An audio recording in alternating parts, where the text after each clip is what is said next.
Phenol से आने वाले जो मोस्ट एक्सपेक्टेड क्वेश्चन है उसके बारे में हम थोड़ा सा डिस्कस करेंगे। तो सबसे पहले हम समझते हैं कि फ़िनॉल होता क्या है, ठीक है। तो एक्चुअली बेंजीन रिंग है, इसमें से अगर आप एक हाइड्रोजन माइनस करोगे तो इसको हम बोलेंगे फिनाइल, और अगर आप इसमें OH ग्रुप हाइड्रोक्सी ग्रुप को इंट्रोड्यूस करोगे तो इसको हम लोग क्या बोलेंगे, फ़िनॉल बोलेंगे, ठीक है। इसको रिप्रेजेंट करने का तरीका होता है दैट इज़ PHOH, और इसको आप कैसे लिख सकते हो ArOH, और इसको लिख सकते हो C6H5OH, ठीक है।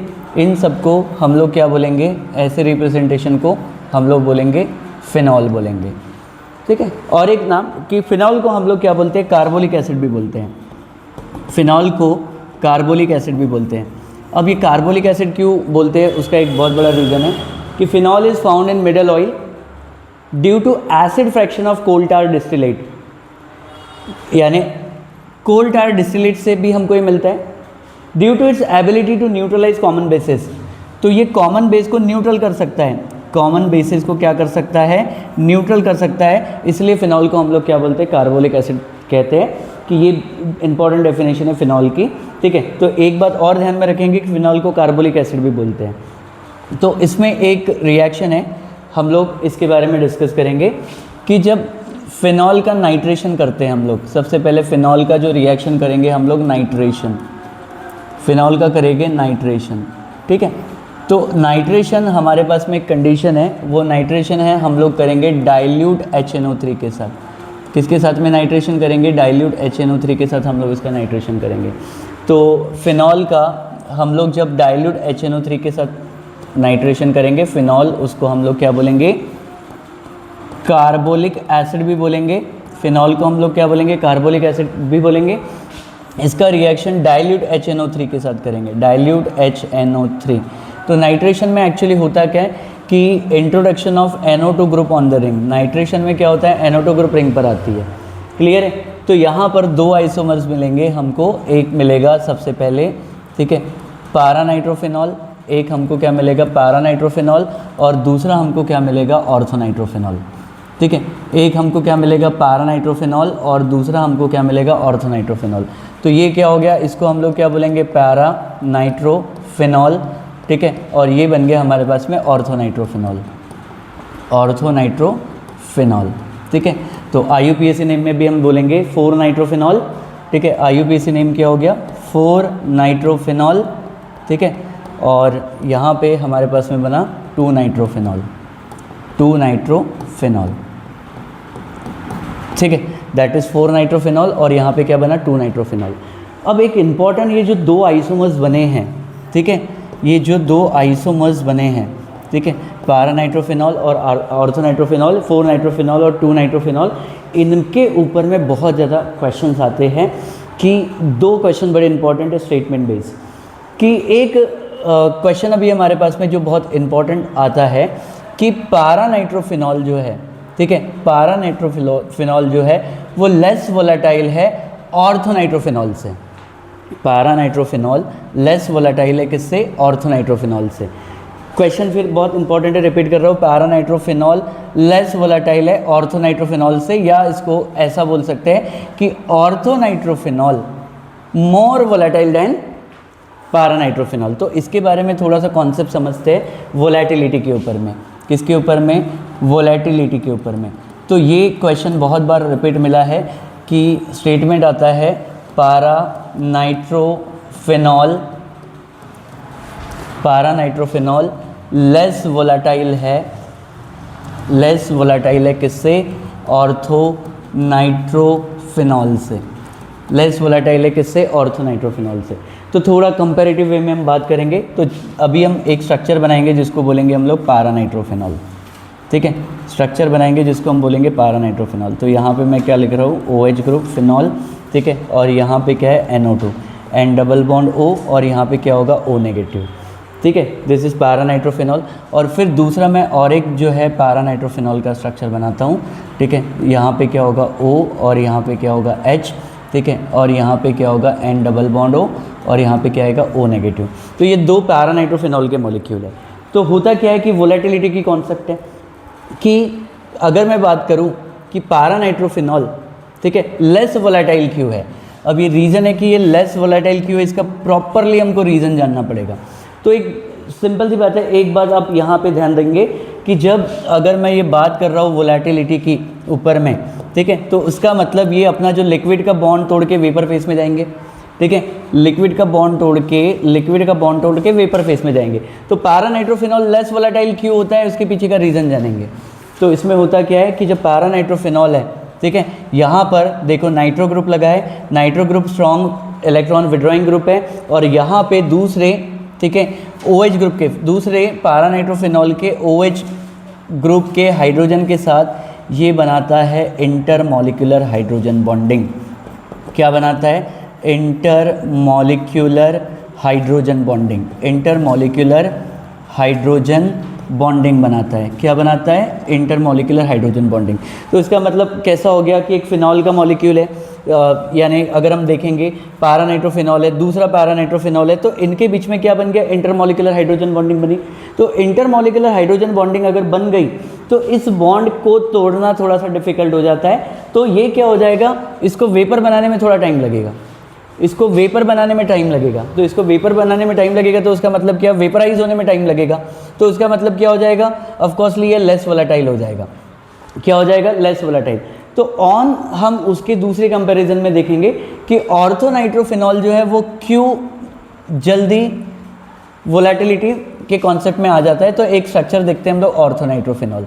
तो यहाँ पर अगर हम देखेंगे OH ग्रुप और यहाँ पर हम देखेंगे नाइट्रो ग्रुप, ठीक है। तो यहाँ पर देखो कि ऑर्थोनाइट्रोफिनॉल में एक्चुअली जो बॉन्डिंग बनेगी ये बनेगी इंट्रामॉलिक्यूलर हाइड्रोजन बॉन्डिंग, खुद ही के मॉलिक्यूल के अंदर बनेगी।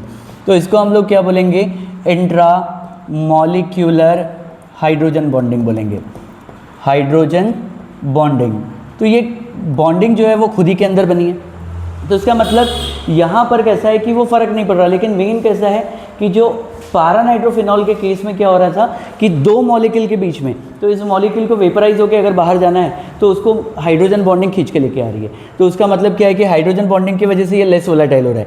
लेकिन मतलब ऑर्थोनाइट्रोफिनॉल के साथ में ऐसा कुछ नहीं है। ऑर्थोनाइट्रोफिनॉल के साथ ऐसा कुछ नहीं है। ऑर्थोनाइट्रोफिनॉल में सिर्फ इंट्रामॉलिक्यूलर हाइड्रोजन बॉन्डिंग है। तो ये क्या करेगा? बहुत जल्दी क्या हो जाएगा? वेपराइज हो जाएगा।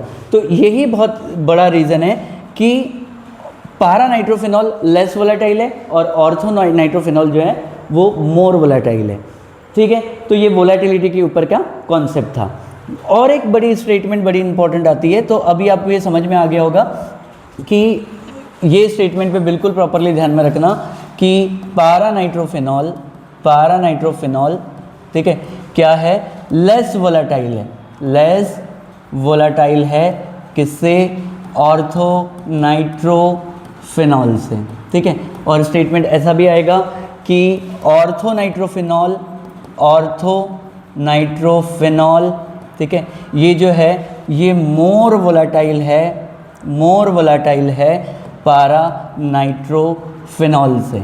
ठीक है, ये स्टेटमेंट में बहुत ज़्यादा अच्छे से ध्यान में रखना है दोनों स्टेटमेंट में।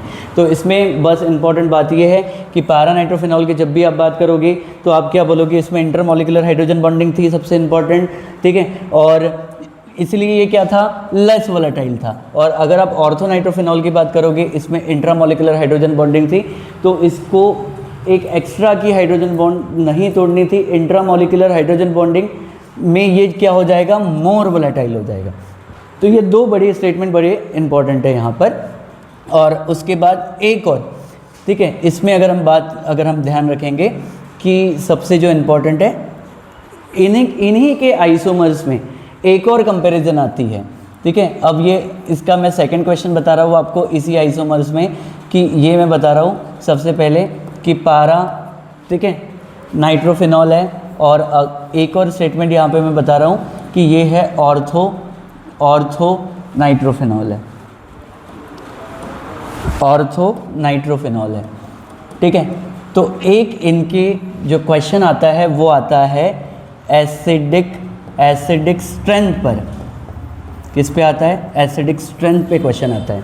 एसिडिक स्ट्रेंथ पे क्या क्वेश्चन आता है वो हम ध्यान में रखेंगे कि ये जो पैरा नाइट्रोफिनॉल है और ये जो है ऑर्थो नाइट्रोफिनॉल है। ठीक है, तो इसमें एक क्वेश्चन ये आता है कि पारा नाइट्रोफिनॉल मोर एसिडिक हो जाएगा एज कंपेयर टू ऑर्थोनाइट्रोफिनॉल से। ये स्टेटमेंट आपको आएगा कि पारा नाइट्रोफिनॉल एसिडिक स्ट्रेंथ में ऑर्थोनाइट्रोफिनॉल से ज़्यादा एसिडिक क्यों है। तो हम जाएंगे एसिडिटी के कॉन्सेप्ट में, इसके पीछे में हम लोग क्या जाएंगे, रीज़न ढूंढने की कोशिश करते हैं। तो स्टेटमेंट हमारे पास में एक ये आएगा कि पारा nitrophenol more acidic then orthonitrophenol. ठीक है, अब इनके बीच का रीज़न देखेंगे कि पारा नाइट्रोफिनॉल ज़्यादा एसिडिक क्यों है ऑर्थोनाइट्रोफिनॉल से। तो इसके पीछे का रीज़न हम जानते हैं अभी। ठीक है, तो चलो अब मेन इंपॉर्टेंट बात यह है कि अगर आपको एसिडिक स्ट्रेंथ समझनी है तो आपको एक स्केल के बारे में समझना पड़ेगा। ठीक है, तो स्केल क्या होती है कि अगर K वैल्यू बढ़ती है तो एसिडिक स्ट्रेंथ भी बढ़ती है,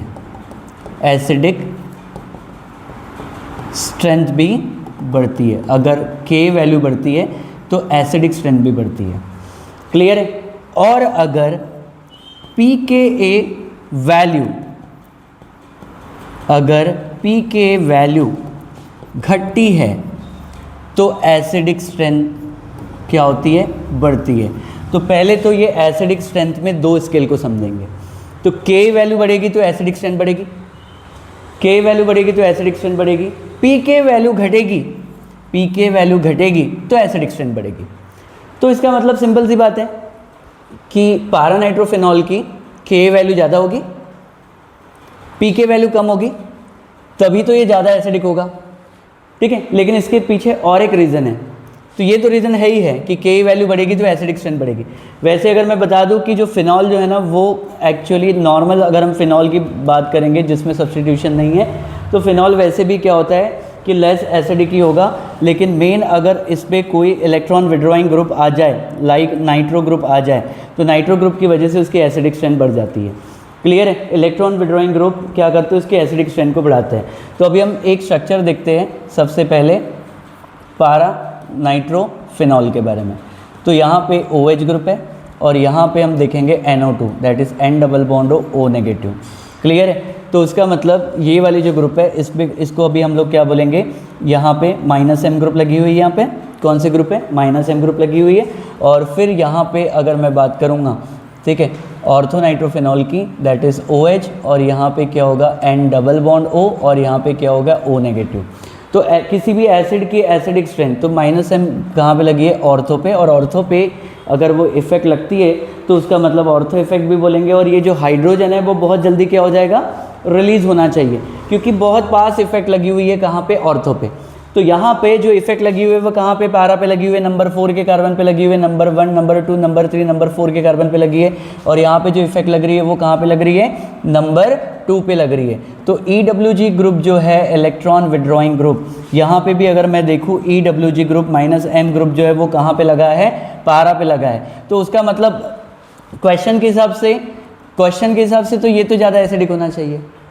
ठीक है, लेकिन यहाँ पे एक चेंज है, होगा क्या, सबसे पहले ध्यान में रखो कि क्वेश्चन में क्या बोला गया है कि पारा नाइट्रोफिनॉल जो है वो ज़्यादा एसिडिक है as compared to ortho nitrophenol. तो देखो, अगर मैं किसी भी एसिड की एसिडिक स्ट्रेंथ तब बोलूँगा जब ये अपने H+ आयन को क्या कर देगा, रिलीज़ कर देगा, अपने H+ आयन को रिलीज़ कर देगा। तो कौन कितनी आसानी से H+ आयन को रिलीज़ करता है, उससे उसकी एसिडिक स्ट्रेंथ पता चलती है। तो एसिडिक स्ट्रेंथ में ये बहुत फास्ट रिलीज़ कर देगा, और इसको ये क्या कर देगा, मतलब थोड़ा लेट रिलीज़ करेगा हाइड्रोजन को। कौन सा, ऑर्थोनाइट्रोफिनॉल वाला।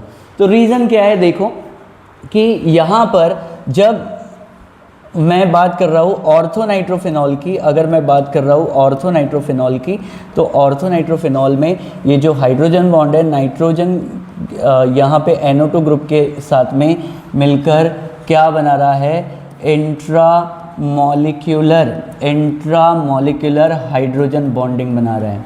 क्या बना रहा है? इंट्रामॉलिक्यूलर हाइड्रोजन बॉन्डिंग बना रहा है। ठीक है, तो अभी कैसा होता है कि ऑर्थोनाइट्रोफिनॉल के भले पास में इफेक्ट लगा हो, इस OH के भले पास में इफेक्ट लगा हो, लेकिन इसको रिलीज करने के लिए हाइड्रोजन नहीं है, क्योंकि वो तो बॉन्डेड है इंट्रामॉलिक्यूलर के साथ में। तो जब तक ये क्या नहीं करेगा, रिलीज नहीं करेगा, तो मैं उसको अच्छा एसिड नहीं बोलूँगा। क्लियर है? इसलिए यही बहुत बड़ा रीज़न है, क्योंकि पैरा नाइट्रोफिनॉल में ऐसा कुछ नहीं है। ठीक है, और ये बड़ी आसानी से अपनी H+ आयन को क्या कर देगा? रिलीज कर देगा। तो अगर मैं इसके एसिडिक स्ट्रेंथ की बात करूं तो पैरा नाइट्रोफिनॉल ज़्यादा एसिडिक हो जाएगा एज कंपेयर टू ऑर्थोनाइट्रोफिनॉल। तो ये क्वेश्चन बड़ा ही इंपॉर्टेंट है, इस पर बहुत अच्छे से ध्यान में रखो कि अगर मैं वोलेटिलिटी की बात करूं तो वोलेटिलिटी में ये अच्छा वोलेटाइल हो जाएगा, क्योंकि इसमें इंट्रामॉलिक्यूलर हाइड्रोजन बॉन्डिंग है, और इसमें इंट्रामॉलिक्यूलर हाइड्रोजन बॉन्डिंग से वोलेटिलिटी में फ़र्क नहीं पड़ेगा, ये जल्दी वोलेटाइल हो जाएगा। ठीक है, लेकिन एसिडिक स्ट्रेंथ की बात करूँ तो ये तो वीक हो जाएगा। क्यों? क्योंकि इसमें इंट्रामॉलिक्यूलर हाइड्रोजन बॉन्डिंग के कारण इसकी एसिडिक स्ट्रेंथ कम हो गई, इसकी K वैल्यू क्या हो गई? कम हो गई। ठीक है, pK वैल्यू बढ़ गई। ठीक है, लेकिन अगर मैं बात करूं पैरा नाइट्रोफिनॉल की, पैरा नाइट्रोफिनॉल अगर मैं वोलेटिलिटी की बात करूं तो वोलेटिलिटी में ये मैं बोलूँगा ये लेस वोलेटाइल है। तो यहाँ पर एक बहुत अच्छे से बात ध्यान में रखो कि अगर हम बात करते हैं वोलेटिलिटी की बात करेंगे तो जो पैरा नाइट्रोफिनॉल है, पैरा नाइट्रोफिनॉल है, ठीक है, वो जो है वो लेस वोलेटाइल है। ठीक है, पैरा नाइट्रोफिनॉल लेस वोलेटाइल है, लेकिन मैं एसिडिटी की बात करूं, एसिडिक स्ट्रेंथ की बात करूं, पैरा नाइट्रोफिनॉल मोर एसिडिक है। किससे कंपेयर कर रहे हैं? उसके आइसोमर्स से। और फिर हम वोलेटिलिटी की बात करते हैं, वोलेटिलिटी की किसकी? ऑर्थोनाइट्रोफिनॉल की अगर मैं वोलेटिलिटी की बात करूं तो ऑर्थोनाइट्रोफिनॉल जो है वो मोर वोलेटाइल है। वो क्या है? मोर वोलेटाइल है। और हम अगर एसिडिटी की बात करते हैं तो ऑर्थोनाइट्रोफिनॉल है वो जो है लेस वोलेटाइल है। रीज़न आपके पास में मैंने दे दिया, वोलेटिलिटी में पैरा नाइट्रोफिनॉल लेस वोलेटाइल क्यों है? क्योंकि इंटरमॉलिक्यूलर हाइड्रोजन बॉन्डिंग है। और एसिडिटी में, एसिडिक स्ट्रेंथ में वो मोर वोलेटाइल क्यों है? क्योंकि वो इंट्रामॉलिक्यूलर हाइड्रोजन बॉन्डिंग नहीं बना रहा, हाइड्रोजन बड़ी आसानी से रिलीज कर देगा H+ आयन को। और वोलेटिलिटी की बात करूँ ऑर्थोनाइट्रोफिनॉल की, वो ज़्यादा वोलेटाइल इसलिए है क्योंकि उसमें इंट्रामॉलिक्यूलर हाइड्रोजन बॉन्डिंग अफेक्ट नहीं कर रही है। और अगर मैं एसिडिटी की बात करूं तो इंट्रामॉलिक्यूलर हाइड्रोजन बॉन्डिंग की वजह से वो हाइड्रोजन अवेलेबल नहीं है रिलीज करने के लिए। मेरे हिसाब से अभी आपको ये कॉन्सेप्ट समझ में आ गया होगा। ये बहुत इंपॉर्टेंट कॉन्सेप्ट है और इसमें कई बार, ठीक है, एंट्रेंस एग्जाम में क्वेश्चन आए हैं और आप इसको अच्छे से प्रिपेयर करें। तो 2 क्वेश्चन मैंने आपको इसी में करा दिए, एक रिएक्शन कराया, उस आइसोमर से होने वाले वोलेटिलिटी और एसिडिटी के बारे में बताया। ठीक है, होपफुली ये इन्फॉर्मेशन आपको बहुत काम आएगी। आप इसको अच्छे से देखिए, पढ़िए। Thank you so much.